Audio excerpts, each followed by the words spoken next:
Welcome back. You are listening to the home of forbidden romances. Prepare yourself, because tonight's story will leave you breathless. The gun pressed against my temple was cold, but the rain soaking my clothes was colder. I didn't scream, I didn't even breathe. I had scrambled into the back seat of the sleek, idling phantom black sedan like a feral cat escaping a flood, slamming the heavy door just as the screeching tires of Marcus's truck tore around the corner of the alley. I was huddled on the floorboard, shivering violently, my knees pulled to my chest, praying the tinted windows were dark enough to hide my trembling silhouette.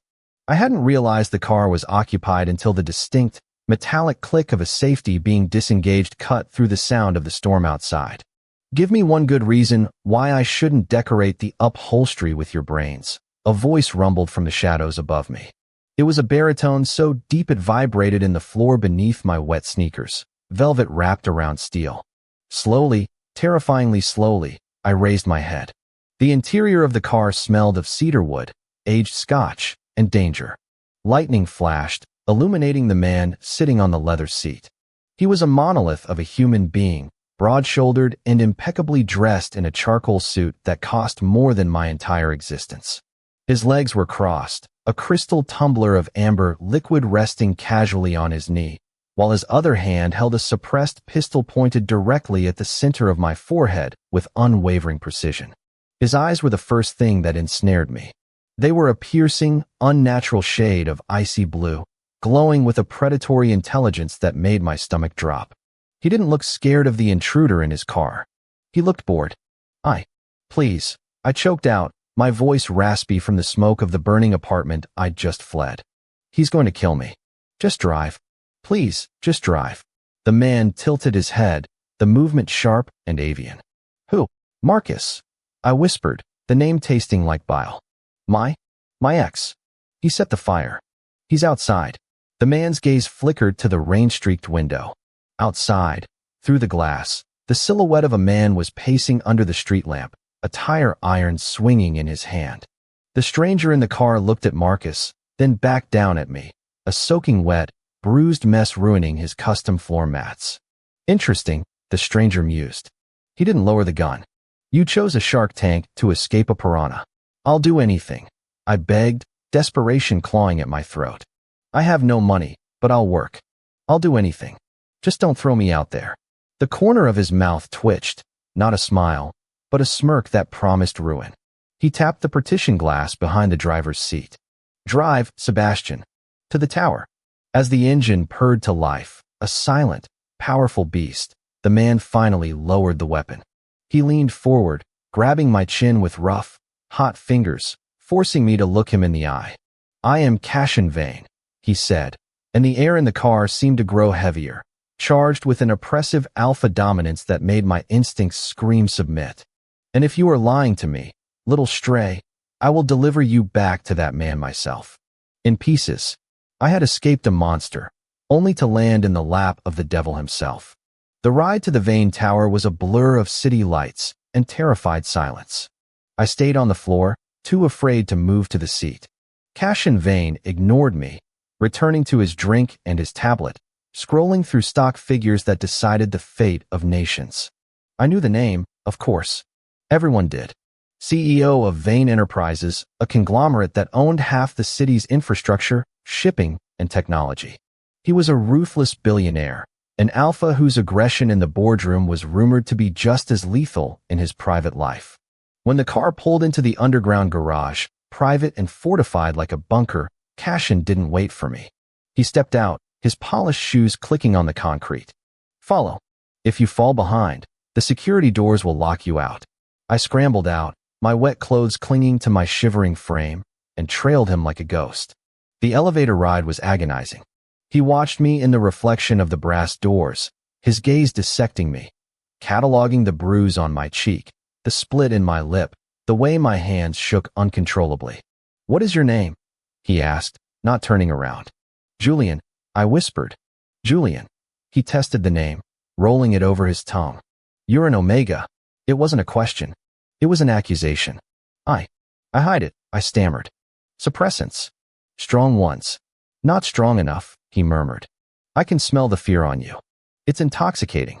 The elevator doors opened directly into a penthouse that spanned the entire top floor. It was a palace of glass, steel, and black marble, overlooking the rain-drenched city. It was cold, sterile, and painfully beautiful. "Strip," Cashin commanded, walking toward a bar to pour another drink. I froze. "What?" He turned, his eyes narrowing. "You are wet, filthy, and you smell like smoke and cheap fear. Strip. There is a robe in the bathroom down the hall. Burn your clothes." I can't just." Cashin moved faster than a human should be able to. In a blink, he was in my personal space, towering over me. He didn't touch me, but his presence was a physical weight, a suffocating aura of power. "You said you would do anything, Julian. Is your memory as short as your lifespan would have been tonight?" Swallowing my pride, I nodded. I went to the bathroom, a space larger than my entire burnt-down apartment, and stripped. My body was a map of Marcus's temper. Purple bruises on my ribs, finger marks on my arms. I saw them in the mirror and felt a wave of nausea. I washed the soot and blood away, wrapped myself in a black silk robe that swallowed my slender frame, and stepped back out. Cashin was sitting on a velvet sofa, staring at the fire in the modern hearth. He gestured to the spot on the floor in front of him. "Sit." I sat. "Tell me about Marcus," he ordered. I told him everything. The jealousy, the isolation, the way Marcus had lost his job and blamed me, the way he'd locked me in the apartment and lit the curtains. I told him how I'd picked the lock with a hairpin and ran. Cashin listened without interrupting, his expression unreadable. When I finished, the silence stretched, thick and suffocating. "Why?" he asked finally. "Why what? Why did you endure it?" "I didn't have a choice," I whispered, looking at the marble floor. He said no one else would want a broken thing like me." Cashin's hand moved. I flinched, expecting a blow. Instead, his fingers tangled into my damp hair, tilting my head back. His touch was firm, possessive, but not violent. "He was wrong," Cashin said low, his thumb brushing over the bruise on my cheekbone. "You are not broken, Julian. You are poorly maintained. There is a difference." He stood up abruptly, breaking the contact. "You will stay here. You will be my personal assistant. You will organize my life, which is currently in chaos, and in exchange, you receive protection. No one touches you unless I allow it. No one looks at you unless I permit it." "Why?" I asked, breathless. "Why help me?" Cashin looked down at me, his eyes dark with something I couldn't decipher. Lust, hunger, or perhaps something even more terrifying, obsession. "Because," he said coolly, "I hate it when someone damages potential property. And I have been looking for something loyal." Life with Cashin Vane was a different kind of cage, but it was a gilded one. He was a demanding master. He expected perfection. My coffee had to be at exactly 195 degrees. His schedule had to be balanced to the minute. He was cold, often cruel with his words, stripping down the incompetence of his business rivals with ruthless efficiency. Yet, he never raised a hand to me. In fact, he was strangely protective. One evening, 3 weeks into my stay, I was serving drinks at a small gathering of his business associates in the penthouse. I felt eyes on me, sticky, unpleasant gazes from older alphas who looked at me like a piece of meat. One of them, a heavy-set man named Mr. Gorski, grabbed my wrist as I passed. "Pretty thing," Gorski slurred, his grip bruising. "Cashin always keeps the best toys." "How much for a night, boy?" Panic flared in my chest. Before I could pull away, the room went dead silent. "Let go." The voice was soft, barely a whisper, but it carried the force of a thunderclap. Cashin was standing across the room, his glass set down on the table. He wasn't looking at Gorski. He was looking at the hand touching my wrist. "Just a joke, Vane." Gorski laughed nervously, but he didn't let go immediately. Cashin crossed the room in 3 strides. He didn't shout. He simply grabbed Gorski's thumb and twisted. There was a sickening snap, followed by a scream that curdled the blood. Gorski dropped to his knees, cradling his broken hand. "Julian is not for sale," Cashin said, his voice devoid of emotion, staring down at the whimpering man. "And he is certainly not to be touched by filth." He turned to me, his eyes scanning my wrist where red marks were forming. His jaw tightened. "Go to your room, Julian. The party is over." As the security team dragged Gorski out, I realized with a jolt of terror and thrill, Cashin wasn't just protecting an employee. He was guarding a mate. The peace shattered 2 days later. I had to go to the pharmacy. It was a simple errand, one I insisted on doing myself to prove I wasn't a prisoner. Cashin had reluctantly agreed, sending a bodyguard, a hulking man named Silas, to shadow me. But Silas couldn't stop a truck from T-boning our car at an intersection. The world spun into metal and glass. When I woke up, dragged from the wreckage, I wasn't in an ambulance. I was in a damp, unfinished basement, zip-tied to a chair. And Marcus was there. He looked worse than before, hollow-cheeked, eyes wild, smelling of rot and gasoline. "You thought you could leave?" Marcus whispered, circling me. He held a knife, toying with the edge. "You thought you could run to some rich prick and forget where you belong." "Let me go, Marcus," I said, surprised by how steady my voice was. Living with a shark had taught me how not to flinch at a minnow. He will find me. And when he does, he won't find anything but ashes. Marcus screamed, striking me across the face. "I saw you, wearing his clothes, living in his tower. You're a whore, Julian. A dirty, traitorous little." Boom. The heavy metal door of the basement didn't open. It exploded inward, torn off its hinges with a deafening crash. Dust swirled in the beam of tactical lights. 2 men in black combat gear swept into the room, neutralizing Marcus's hired thugs before they could even draw their weapons. But the figure that stepped through the smoke last didn't need a gun. Cashin Vane looked like a demon rising from the underworld.